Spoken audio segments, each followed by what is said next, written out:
क्या? अरे भाई सुबह से निकला हुआ है। नहीं अब ये तुम कह रहे हो तो मुझे वाकई।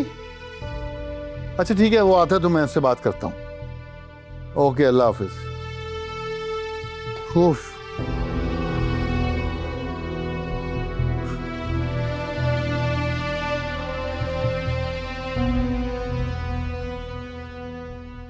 सुन लो अपने बेटे का कारनामा।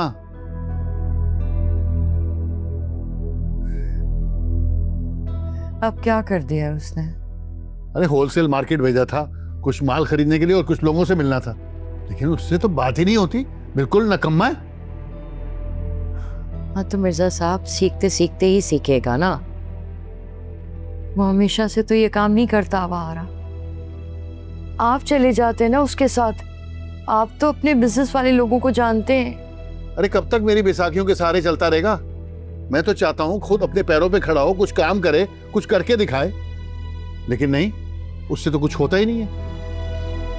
और याद रखना ये जिंदगी में कुछ नहीं कर पाएगा, दर बदर की ठोकरें खाएगा बस। अल्लाह ना करे।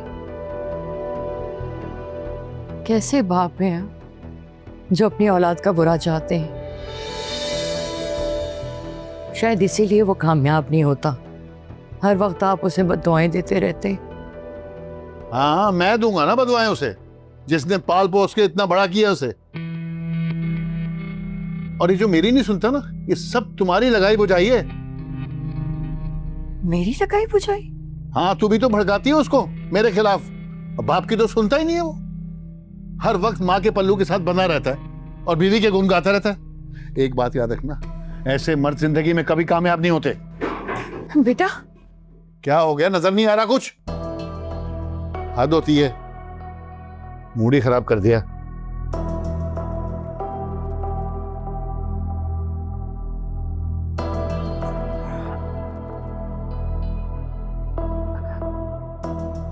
आपकी तबीयत ठीक है? मैं सर दबा दूं?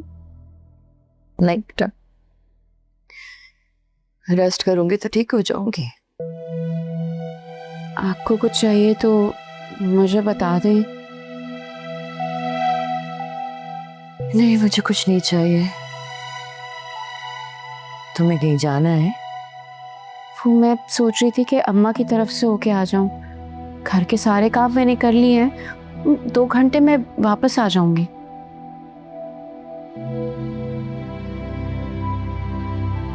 मुस्कान, तुम्हें अपनी अम्मा के घर जाने के लिए मुझे वजाहतें देने की जरूरत नहीं है बेटा। तुम्हारा जब दिल चाहे तुम जा सकती हो। Thank you.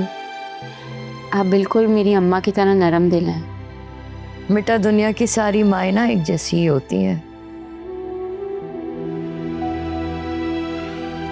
और तुम अपने अंकल की टेंशन मत लेना, मैं संभाल लूंगी। बस जरा गुस्से के तेज हैं।